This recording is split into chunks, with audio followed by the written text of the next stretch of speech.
Hello, everyone. Welcome to the Women Are Worthy Network. Okay, let me chill for a minute because y'all know how I get. Okay, so let me not act like a fan. Let me not fan out and calm down. Okay, we have the one and only Monk Coleman. Y'all, when I tell you I was so happy to get his people to agree to do this show, you have no idea. And when I'm done, I'm sure that you guys are going to be a fan or a follower and a supporter of Monk. So let me tell you a little bit about this phenomenal man. Okay? Monk Coleman, he's also an author, and he's the author of Love Over Fear. I love that title.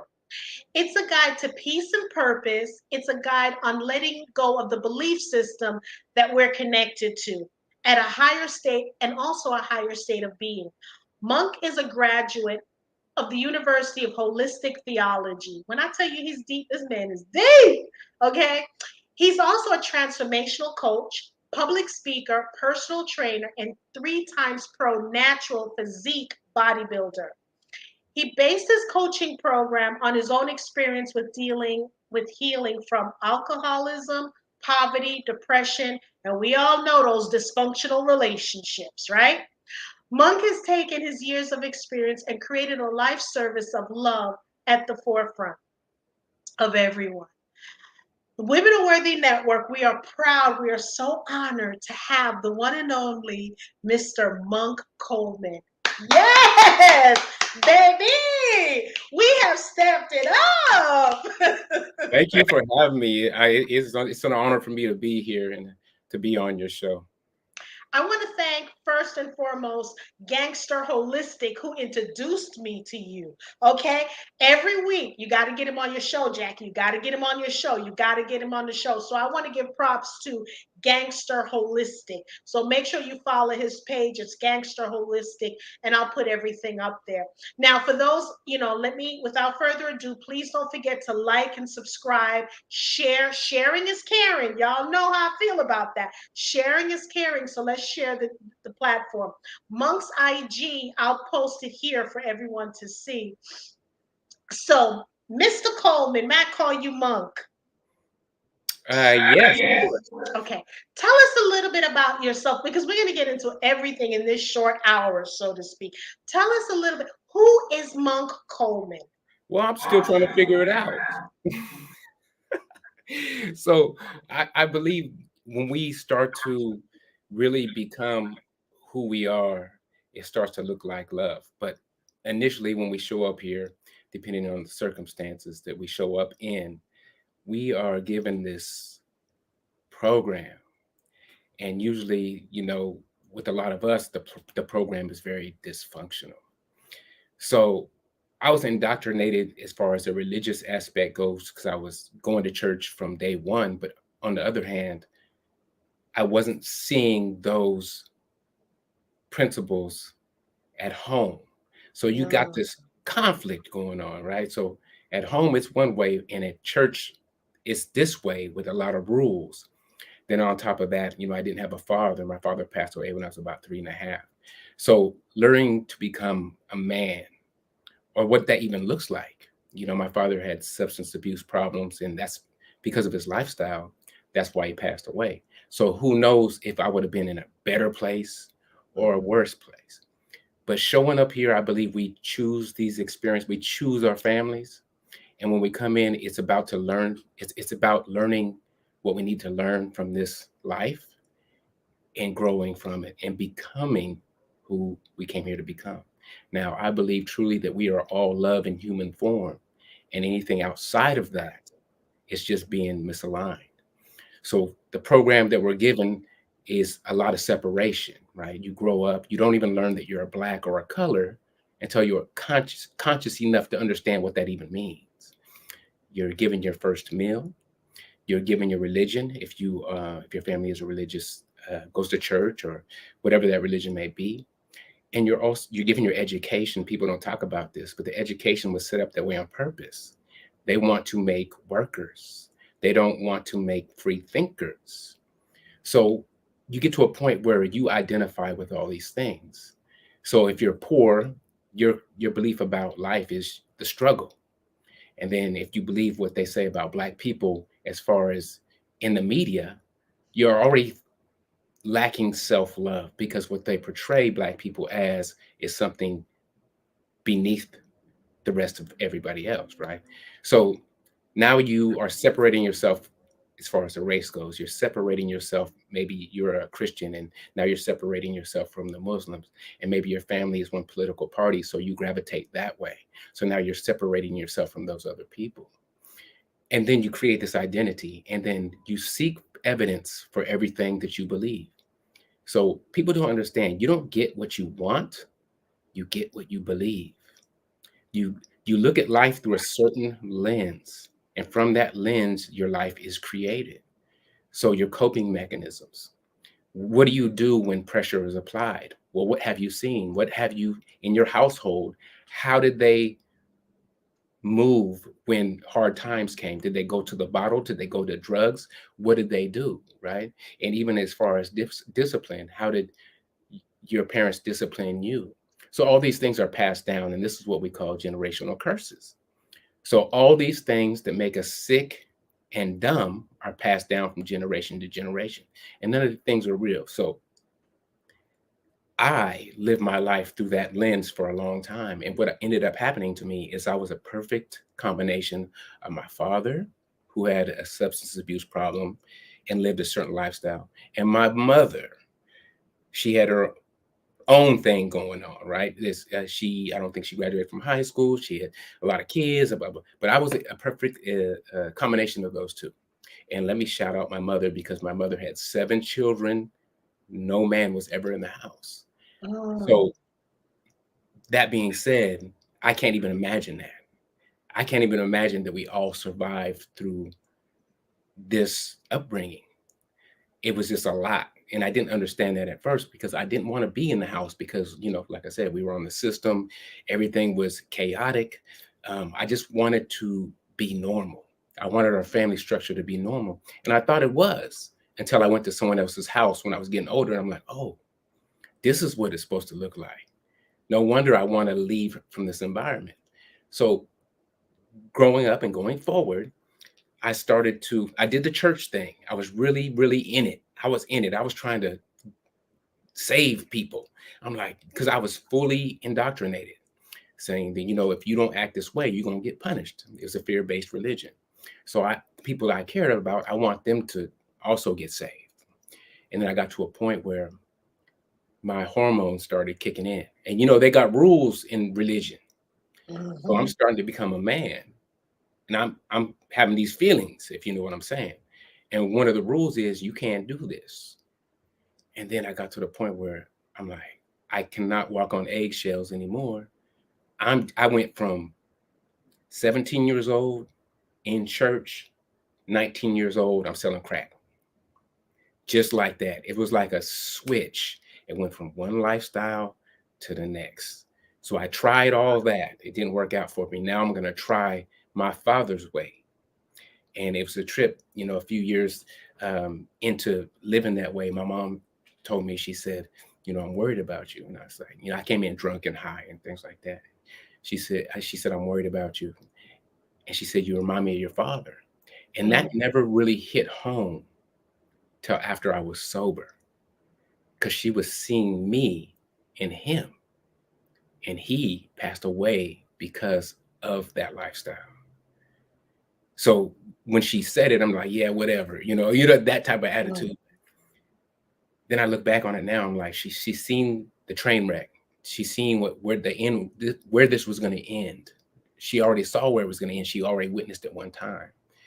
So from that point on, I was out in the streets and I was doing my thing. And the whole time I was doing things that were illegal and maybe even violent. I knew that wasn't. I knew that wasn't me. I knew that wasn't me. At the deepest level, I knew that wasn't me.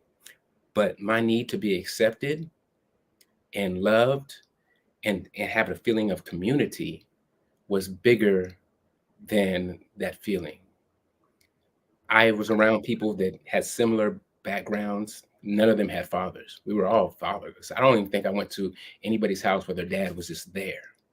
They're either, it was in the 90s, so Locked Up, Hustler, the family structure at this point, the pipeline to prison family structure at this point was already completely, because of the 80s, broke up.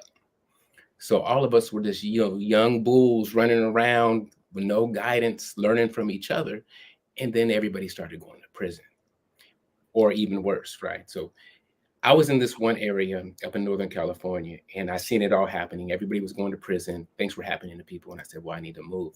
So I moved further south into Oakland, and at that time, I kind of changed my ways a little bit. Not the drinking and all that. I continued to do it, but I wasn't. I was just bringing weed down there. I wasn't in the dope game. I wasn't in putting myself in very dangerous situations. But it just continued, like the relationships, like I said when you're reading about me in the beginning, the dysfunction of it all. Like I never had one relationship where I was like, "Oh, this is solid." It was always me wanting more. And when you begin to chase peace or happiness, no matter what form it comes in, it could be money, it could be relationships, no matter, it could be drugs or alcohol, you're trying to chase that peace, the goalpost always moves. You never get to the point of "I'm good," because you're living from a program. And that program is hungry. That's the ego. The ego always wants to eat. It's about survival, right? It's about survival. So no matter how many cars I had, no matter how solid the girl was, if I went to a club and I'd be gone. Right? I almost couldn't say no to things that were ruining my life, basically. That's where I was at that point. You couldn't tell me anything. Like the alcohol became my crutch. So I would go a few days sober, maybe even a week sober at times. But when you start getting that uncomfortable feeling, when that feeling starts to come up and you need to push it back down, you need to suppress it. You you have to use whatever you have to use, because this is what you're supposed to deal with. And a lot of times we don't want to look at this. We want to keep it down there. Don't raise your ugly head. I'm gonna push you back down. Not right now. And most of us go through life, our entire life, not healing. Like not really healing. We will shop instead. We will eat ourselves to death instead. We will drink ourselves. We will drug ourselves. We will sex ourselves, because we don't want to deal with that pain and that trauma. We don't want to experience that. But on the others, go ahead. I want to say something to you.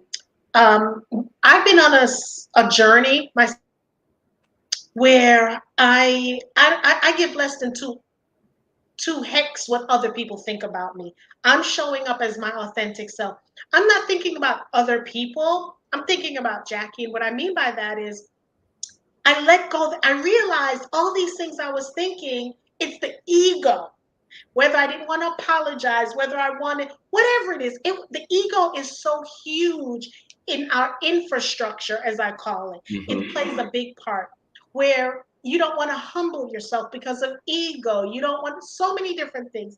So what I'm working on, not self-love because I think I always love myself, but being kinder to other people. Because before I would just say things and I don't care how it came out, it is what it is. But I've learned now to say things with love. And I'll tell you what I've done. I bought this bracelet, if you can see, it says I see love. it. Yes.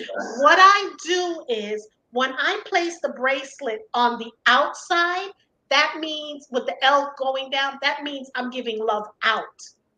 Then when I turn the bracelet in upside down with the L's upside down, that's, and no one really knows, this is the first time I'm saying it, that's me loving myself. So that's what I'm doing. I'm loving myself. And I know that you're vegan, and I wanted to talk about, like, when did you decide to, because for me, I find it so, I don't want to say funny because I'm watching my words very carefully, because you have to be careful what you say. Words are powerful. I've noticed, I've seen a lot of people who are plant-based or vegan, and this is rotten and the inside is rotten. So it just doesn't go together. So when did you decide that you wanted to be vegan? How did that happen? Because I Okay. want people to understand He was a bodybuilder. He does all of that. And if you can expound on that.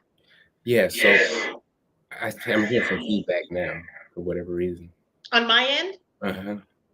Now it sounds okay. It sounds okay now. Yeah, so when I got to, and this is how it all began. This is the beginning of the end is when I woke up in Miami one day and I started urinating blood. So from my drinking, I'm 38 years old at the time. So I'm already depressed. I'm already anxious. Alcohol's my crutch. At this point, I have 5 kids and just found out that I was going to have another one. And I didn't know what I was devastated, right? I was like, I mean, I went to the hospital out there. I came back home. I quit drinking for a while. And then I started back again. And the same thing was happening. I'm like, I am literally killing myself. I had to make a decision. It was right now, I need to stop or I need to just continue and die. One of the that there's no other option. It's not let me do it sometimes. It can't be that. So after a party one night, I decided to stop. And then for the next year, I was still smoking cigarettes and doing that stuff. For the next year, I very anxious, very depressed, playing the victim. Why me? That type of deal. And I think about a year after I stopped drinking, I was like, I need to do something. And I started to meditate. I didn't know how to do it. I looked it up and I just started doing it. And it seemed to be helping. My days were just a little bit lighter if I started out my day with meditation. But the more I continued to do it, I started to notice real changes happening inside of me. Nothing really on the outside, but on the inside of me, I started to think about people in a different way. And I started to think about myself in a different way. And then I started to have more compassion for people. I would see people struggling, and I'm like, I started to see all people. I started to see myself in all people, from the genius to the alcoholic, from the genius to the crack addict. I was like, okay, I'm starting to feel this connectedness to all beings, and I just wanted to help people. I started just wanting to help people with however I could. I just if I had extra money, I'd just give it to them and things like that. I totally took the focus off myself and started to put it on other people. And then I started to have really strange experiences in meditation, and things started to open up, and I started to see life completely through a different lens. Mhm. And I started to understand that I was so important, and my journey here was really came here to raise my frequency to help to create a new world. And I understood that that's everybody else's mission too. Everybody just has a different way of going about it. And the main thing I got from it is I realized that I am love. I don't love.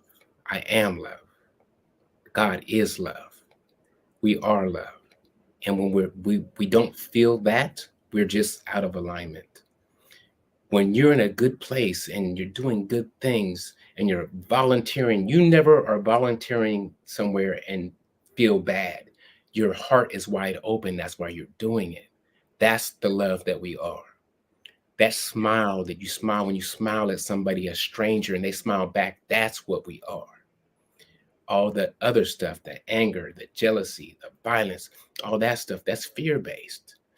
That's the opposite of what we are.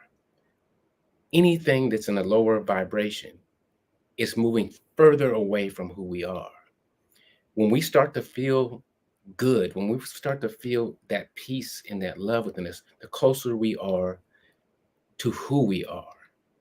This is when this is how you can tell if you're out of alignment or not. How do you feel? Like Mhm. right now, how do you feel? Do you feel anxious? Do you feel depressed? Do you feel irritable?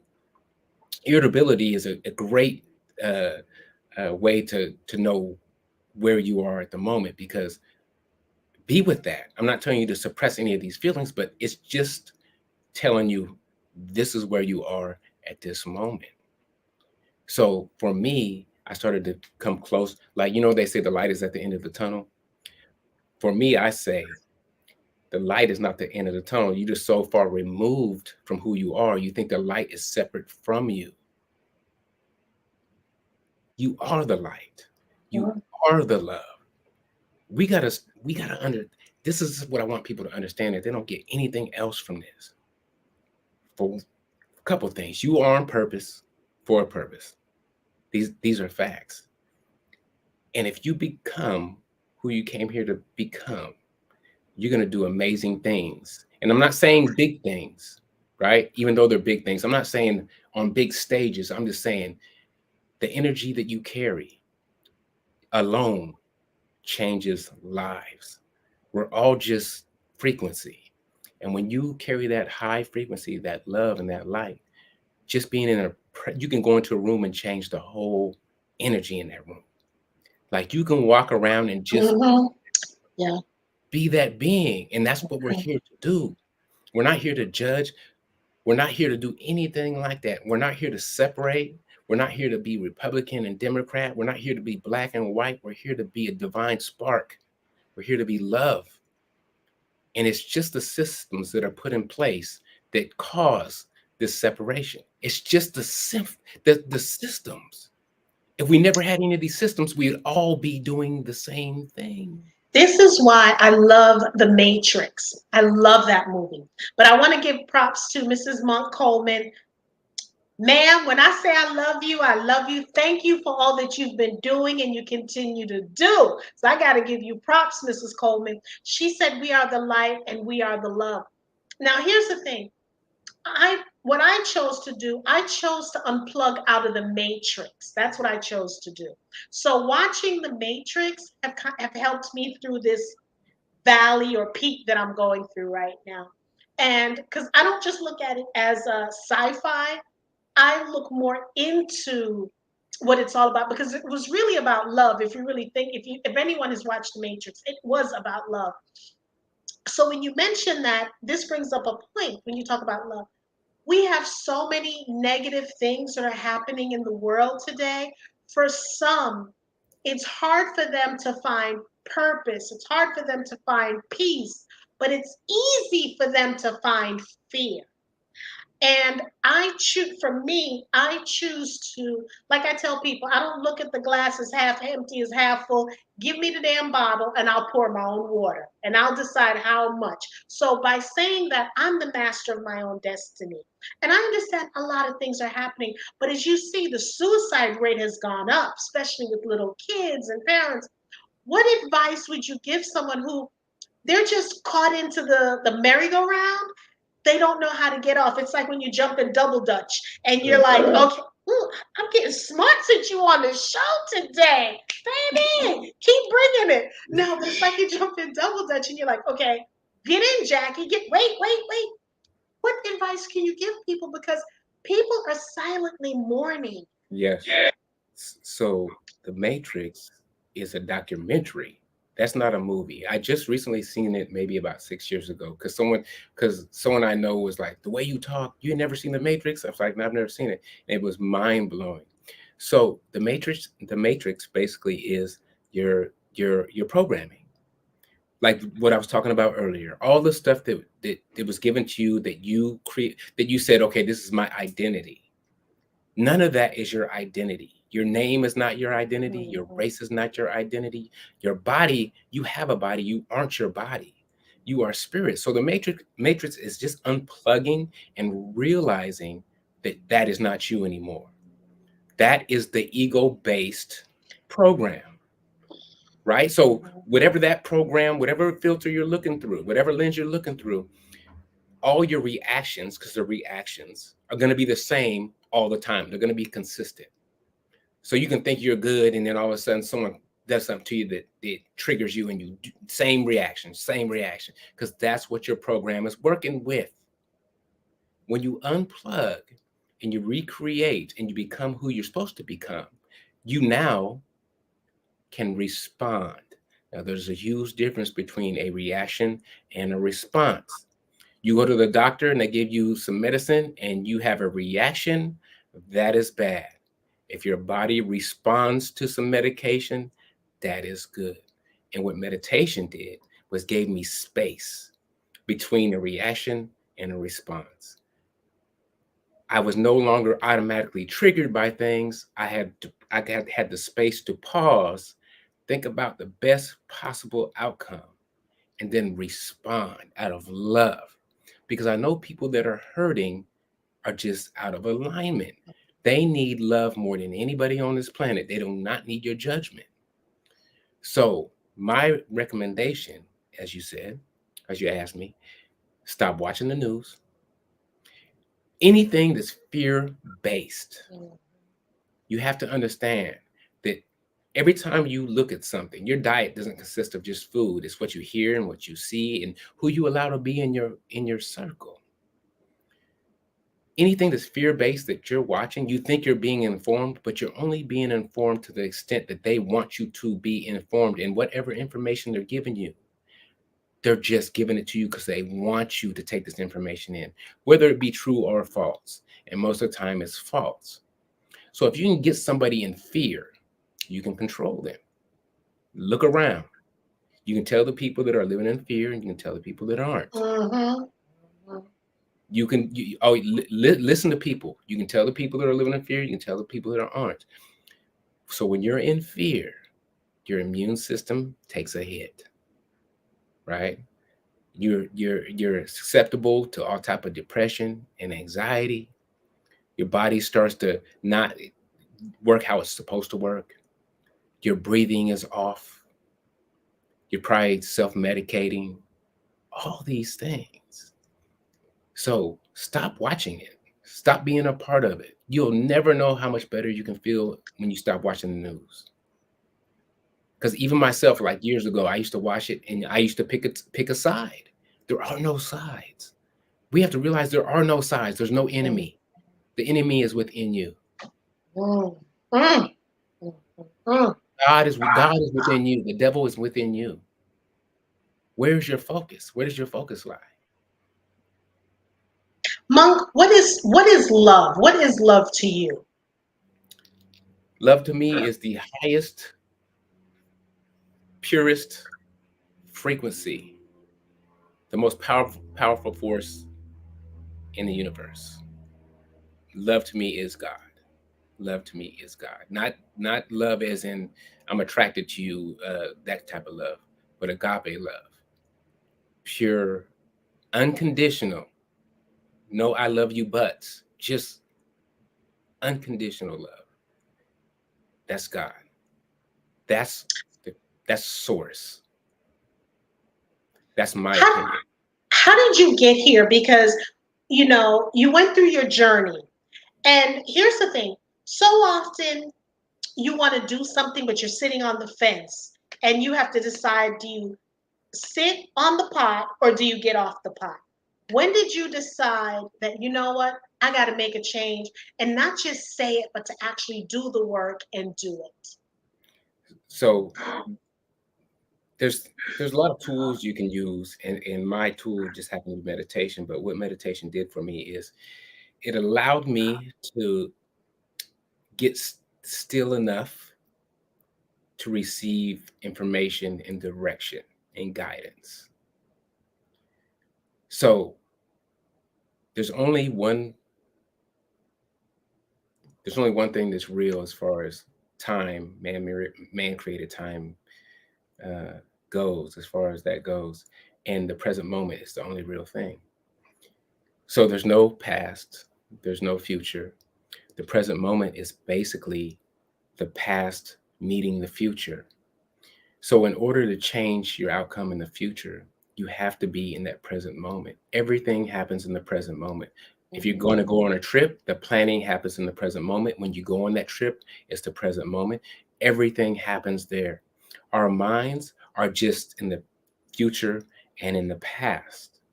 I have a quote. It says, "Life happens in the present moment. Be there to experience it."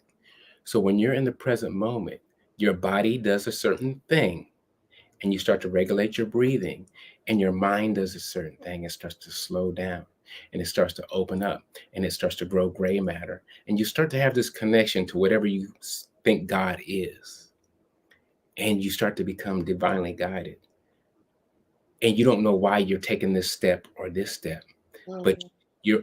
you're more often you're not taking missteps. You're not trying everything. like everything you're doing is starting to work. People are starting to show up. Opportunities are starting to come. And you're just in this groove. You're in the flow. That's what it did to me. It made me really experience God, guidance, understanding, compassion, empathy, and shown me my purpose. So I don't know, every when you try it, it's really about balance. When you try to, if you use the masculine energy too much about doing without the feminine energy about being, right? When you over either way, if you overdo it, you don't have any balance. So if you go too hard on one side, you're always going to swing back the other way too much. So it's really about the masculine and the feminine balance, the yin and the yang, right? To be there, to be able to express your emotions and feel your emotions, but also be there when it's time to go and do, to also do that. When it's time to rest, be okay with the rest, right? When it's time to nurture, be okay with that nurturing. You know, go ahead. Okay, let's say President Biden is watching this and he says, you know what, this Monk Coleman, he's on to something. I'm going to give him, because I'm sick and tired of seeing black on black crime. You know, these babies are committing suicide. I'm going to give Monk Coleman $10 million to figure it out what's going on in the black community with the black on black crime. What would be the first thing you would do? Well, the first thing I would do is would say that there's no such thing as black on black crime, because everybody, if you have a white neighborhood, the white people are killing white people. If you have a Mexican neighborhood, Mexican people are killing Mexican people. It's about that neighborhood. It's about poverty. If you, just like Trading Places, the movie, I know you've seen it. If you can take that little black child out of the ghetto and put them in a place, same DNA, that has resources, support, stability, all that stuff, that child is not going to turn out the same. So, that being said, that environment, that program that that kid's going to be running on, that's creating the violence. It's not the being themselves, it's the program in which the violence is being created. Now, Biden knows this. Anybody in government knows this. When you go to the hood, there's no grocery stores. It's Mhm. done on purpose. There's a lot of liquor stores, though. That's done on purpose as well. There's a lot of drugs that are allowed to be sold freely without repercussions. That's done on purpose. What affluent neighborhood can you go to watch prostitutes just walk around freely on the street? That's done on purpose. Now you're all of these things dumb you down. All of these things dumb down. They make you numb and they make you think that life is this way. Mhm. So we're doing things that seem normal that are not normal because this is normal to us. This is our lens. So what I would say to him is, he's been in politics for a long time. You know what it is. Let's do something about it. But they don't want to do anything about it. And what I say to that, because I don't play the race thing anymore, but here's one thing I can say about the black people. And I don't even call them black people, but I'm just saying it just for Mhm. what I'm about Mhm. to say right now. If they weren't a threat, if they weren't powerful, they wouldn't be coming after them like this. In my opinion, if there's God in human form, it's a black woman. The most oppressed person on the planet is who? If we weren't a threat, they wouldn't put the systems in Right. place that they're doing. It wouldn't be that. It'd be like they're not a harm, they're not a threat. So just let them do whatever they want to do. But we have to understand that we don't have to settle for that. And the only way that we can change is to change in consciousness. We have to you know when they say change your mind, it's a literal thing. Mhm. Mhm. Change your mind. Not just say, oh, I want chocolate instead of vanilla. Change your It's a mind. mindset. It's Change definitely a out mindset. that program, that subconscious program. That hard drive has to be changed out in order for change to be sustainable. We can't we can't force it. We have to heal. We have to change it on every single level. That's the only reason I'm doing what I'm doing right now, because I no longer even think the same way. Hmm. My responses to life are completely different. For 40 years, they were one way. And every time I thought I was doing good, I was always end up doing the same thing, because that's a hard drive, and a hard drive is not easy to change out. So you have to continue, you have to consistently work on that. And then one day you're like, I am not that person anymore. I am I am completely different from top to bottom. Like I can see things clearly now, but before I couldn't. Right. And I didn't want to feel that. So what I do, I drank. I drank, I smoked, I chased peace, I chased love. And I didn't know what it was. We first have to do that work on ourselves. We first have to love ourselves fully. And then when we can love ourselves fully, we can share that love. And it's going to be a pure love. It's not going to be about, I want something back from this person. It's going to be Hmm. like, I don't care what you give me back. I'm going to give you this love.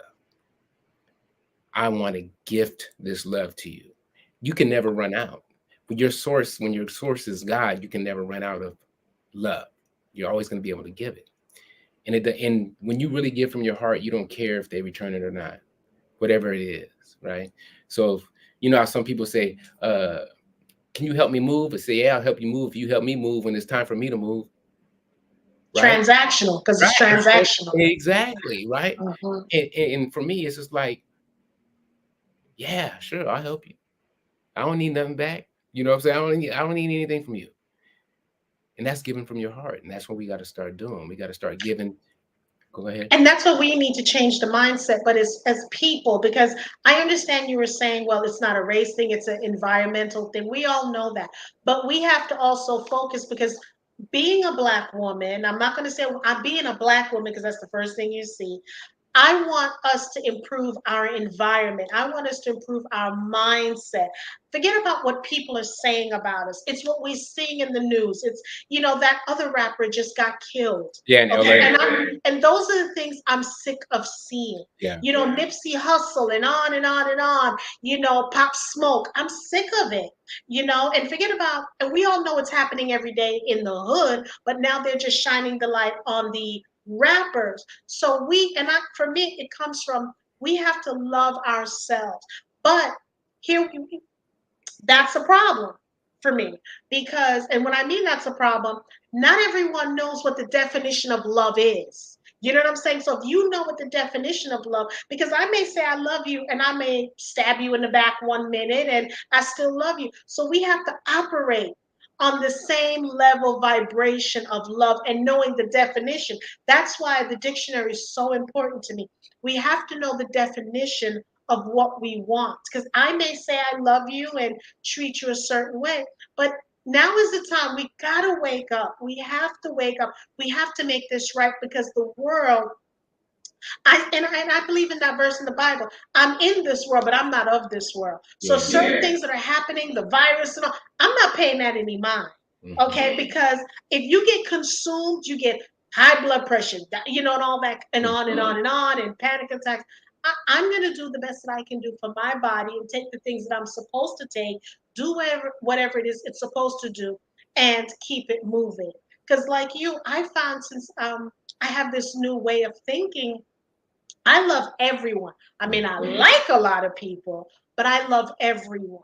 And I'm going to give you the respect, whether you give it to me or not. If you choose not to, I can keep it moving, because that's when it comes to toxic people. You have to remove toxic people from your life. And I think a lot of people have a challenge in doing that, whether it's friends, family, mother, father, sister, brother, even a child. So I love what you're doing. I love the book. We need more of that. And I remember growing up, and I don't know, what age group you're in, but I remember growing up, we had to write current events, and I remember going into the newspaper, y'all, where they actually had like a fireman, helped a cat out of a tree, and things like that. And even on the news, I remember back in the day, the news, it wasn't a lot, it was more good things and a sprinkle of, okay, someone died. Now, as you mentioned, they're changing our mindset. Everything is negative, negative, negative, and so many people that I speak to, Monk, have high blood pressure. It's the stress, the anxiety. So, It's all fear based. exactly. And that's where I want people to realize you can't keep watching the news like, someone called me, she was crying about Queen Elizabeth, and I was sympathetic and empathetic towards her, but I'm like, look, you know, I do feel sorry for the family, the children that no longer have their mom. But right now, I have other things I need to focus on. I can't be watching that news with what happened to her. I can't. I can't. I There's some good refuse. news. There's some good news though. I'm gonna tell you the good news as far as the Black community goes. Never have I seen more young Black people that are, for one, like turning plant-based and Yes. doing more alternative, they call it alternative healing, um, Mm-hmm. messing with the herbs instead Mm-hmm. of pharmaceuticals, not drinking alcohol. Mm-hmm. I've never seen it before. There is a great Mm-hmm. awakening A happening shift. now. There's a real shift. Mm-hmm. And what people don't understand, it's not one for one, right? It's not one person living in the matrix and one person awakening and it cancels each other's out. No, it's like 100 to 1. It's like 1,000 to 1. Mm-hmm. So just this small group of young people that are starting to wake up that I see out, like Mm-hmm. the farmers market in booths and stuff, and they're just so tapped in. Mm-hmm. They've been doing this. They came into this earth on a different vibration, and they know they're here to change the world. They know it. I've But never, you see, we're healers, and what people don't understand, it's not the MDs. We're the new healers. We're the healers. And that's what I want people to understand. The ones who are giving the herbs and stuff. And I used to have a problem with this and I don't anymore because I realize it takes people have to get where they need to get. It's not my job to push them. I can give them the information and it takes a while. Maybe it's not the first time, maybe it's not the second time, but they'll get there. Gloria Boyer said, learning to love yourself is the greatest love of all. I agree with yes. that. T Lady said, right, just don't say it, do it, change. And Julie said, amen. So here's the thing. What I've noticed is a person can go to a doctor, he takes your blood pressure. Oh my God, you have high blood pressure. I'm going to prescribe these medications to you. You take the script. You may not even get into like, are there side effects? You may not get into that. You may, or you may. You go to the pharmacy, you fill it, you keep taking it, taking it, taking it. No questions asked. Someone comes to you or you ask and they're telling you this is what you need to do, or try it in conjunction with your medication. Don't stop your medication. I'm not going to tell you stop your medication. And it's like pulling teeth, right? The younger generation, oh no, not a problem. They're jumping on it. They're willing to, and I understand. So what I realize is they're still plugged into the matrix and they believe the MDs are the be it, say it, end all. And that's why I can't wait. We're working on getting a cardiologist who's a vegan cardiologist, and he's going to be sharing so many different things. So, and I'm saying this to say, you take one thing from someone and there's no questions asked. You take something else that has no side effects and there's 99 times 99 million questions. Yeah, let me So, tell you something about, Rockefeller is the one that put this system of pharmaceuticals in place. It used to be about healers, like actually mm-hmm, healing. mm-hmm, He's mm-hmm, the one that switched it and made all the curriculum for the doctors and stuff to follow this format that basically just pushes pills. He did that. Before that, people were actually doing energy yes. work and actually healing, getting to the root of what is going on, right? And everything was different. And then they started. I forgot to tell you how I became vegan. So let me just backtrack one bit. Go ahead. So through my meditation, I become like the veil was starting to fall, and I was starting to see things different. And then I went to a restaurant one morning and none of the meat stuff sounded good. And, you know, God works in mysterious ways. That my friend that I was with said, "Are you a vegetarian?" And it's like something came through me and I was like, "Yep." So I had to do some research on it. So the research I did on it was I was making a connection to all life, not just human life. Mhm. And I understood on a subconscious level that eating a chicken was just like eating a dog. Eating a cow was like eating a cat. There's no difference. They all feel the same. They're all at the same level. They're all animals. And if I can make a connection with a dog, a real connection with a dog, like love a dog and the dog loves me back, I can also make a connection with a cow and the chicken. So why, just like in the human experience, are some groups treated a certain way and it's okay? And then some groups, if you treat them a certain way, you get in trouble. So I guarantee you, and this is a little morbid, but if I took a pig in the middle of say they had a street fair or something, and I took a pig, which is legal to kill, right? But Mhm. if I killed that pig in front of everybody, kids, women, children, in the middle of this fair, there wouldn't be one person that had Mhm. that would not have a problem with that. It would be traumatizing, right? People would grab their kids and run off. They'd call the police on me. They do all kind of stuff. But that's exactly what you're paying for. Why can't you look at it? Because deep down inside, you know that suffering is not okay with you. But as long as it's separated from your sight, as long as they do it behind closed doors in a building with no windows, then you don't have to look at how it got to your plate. So it was everything that was causing separation just came down as far as humans, as far as animals, as far as life in general, sentient beings. I had a different understanding of even police officers. I know their programs as well. Like all these people out here that are supposed to be the enemy are just programmed just like you. And we're all Mhm. playing our roles. We're all playing our roles until you realize that you are not that role. You're gonna play it until you die. And that's why I say, oh, old dogs, it's hard to teach new tricks to old dog, however that saying goes, because the more you play your role, the more you identify with it. And you will like, nah, that's me. That's what I believe. Most of us haven't had a belief of our own in our whole lives. All our Mhm. came from somewhere else. It came from your mama, your grandmama, your great grandma.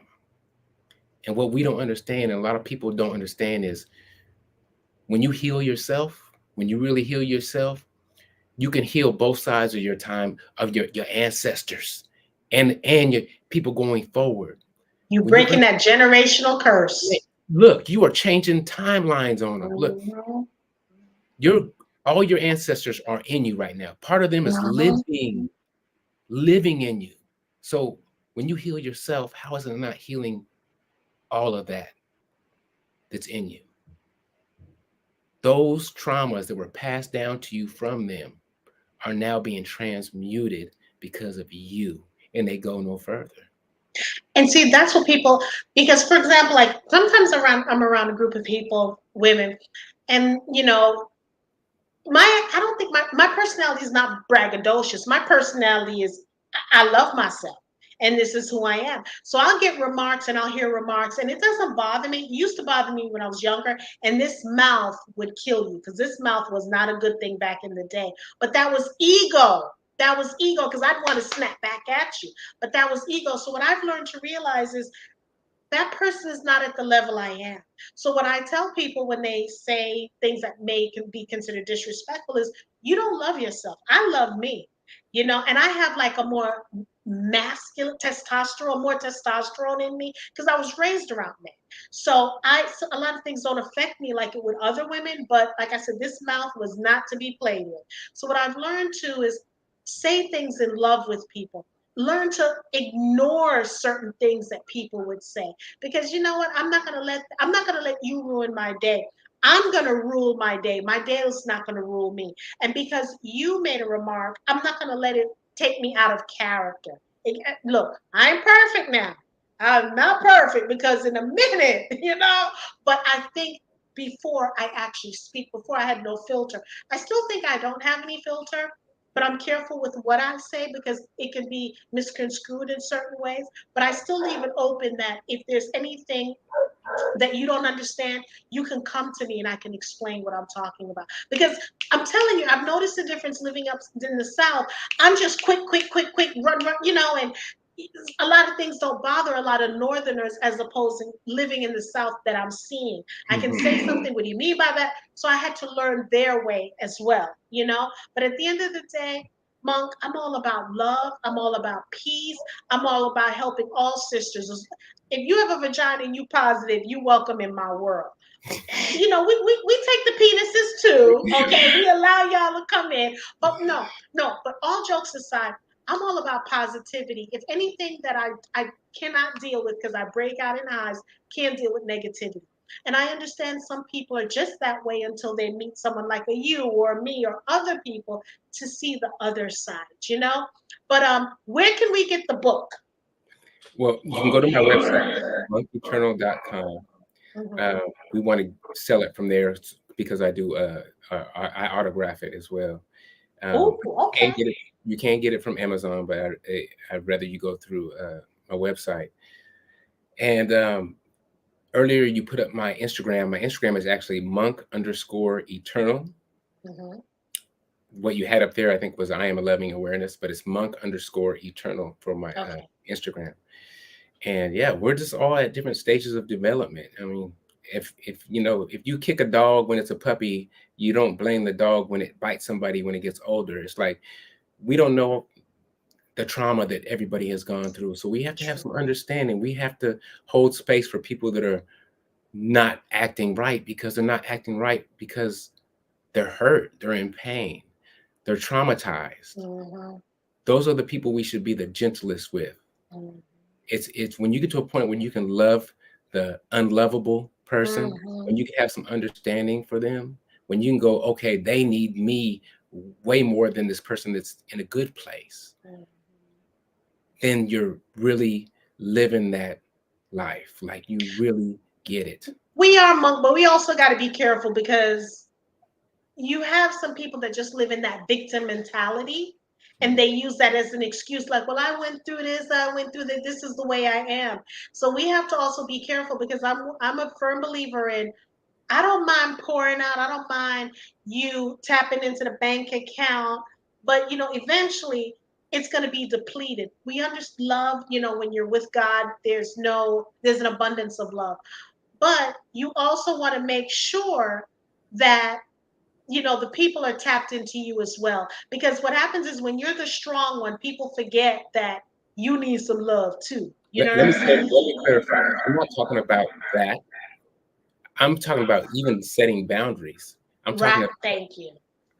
loving that person still unconditionally, to not go, oh, why this person doing this again, to not judge that action, but to set your boundaries and really internally say, okay, I love this person, I want the best for this person, Mhm. I'm sending them love, I'm not going to judge them internally. People don't understand, when you judge somebody without saying something, you're still judging them. Your thoughts are energy. Your thoughts go out there just like your voice. You can feel that in people when you get close to people. You can tell it. You can feel their energy. So Mhm. judging, just because you judge on the inside, it makes no difference. I'm just saying, love that person. Set your boundaries. Don't let be taken advantage of. Right? You can make your moves. You could even kick your kid out of your house, but you're still gonna love them. Right. You're just setting your Boundaries. boundaries, right? That's all. All I'm saying is, anytime we judge a person that's doing bad, we're just adding to that energy. If we're not willing to help them to see the Right. light, You to can cut them see off right, completely, but still right, love them, right? right, You're right. on your own now, but I love you. You know what I'm Hmm. saying? But I'm not saying that just get ran over. I'm not saying that. I'm Right. saying, but to keep that love, even though you have to make some hard decisions for the betterment of that being, because we all have to go through our things to evolve and to grow and to become. Thank you for that clarification because I was like, brother man, we need to talk. But Yeah. thank you for that. And we want to thank everyone for tuning in. Please don't forget to like and subscribe, share, share, share. Y'all know sharing is caring. And we want to thank the one and only Monk Coleman, the professional spreader of love. And when I'm talking, I can listen to you all day because I'm in alignment with what you feel and what you're saying. And again, not only we want to thank you, we want to thank Gangster Holistic and the one and only Mrs. Monk Coleman, because if it wasn't for her, we would not have him on this show. So we want to thank you, my sister, Thank for you so much. agreeing to this, to be on the show. And Monk, you have been phenomenal. We want to thank everyone for tuning in to the Women Are Worthy Network. In 30 seconds or less, what would you like people who are watching, what would you like them to know about you? 30 seconds or less. About me. Well, I'm always available if anybody ever needs to contact me. I'm here to do God's work in my way that I view God. I'm here to raise the frequency of the planet, and I'm here to make a change not only within myself, but within my community and the entire world. We don't understand that our frequency affects everyone. We're like and one ingredient in a big bowl of soup. And what kind of ingredient are you going to bring to that soup? Are you going to make it taste better? Everybody bring your best to the table, and we're going to have this delicious meal, and it can involve all of us. Spread the love, be the love that you are. Ooh, yes. I'm vibrating right now to the next level right now because I just love the positivity and how you see us as a people. When I mean us as a people, I'm talking about all people because you see that we can get there if we just follow the road because it's there. Like you said, we are love. We have love in here. Gloria and everyone, thank you for tuning into the Women Are Worthy Network. Tune in tomorrow night. We got a special surprise. It's going to be something else.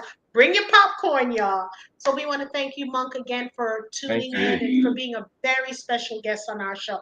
And guess what? You're part of the family. You and Miss Coleman. I just got the judge to sign the adoption papers. Y'all Oh, in the family now.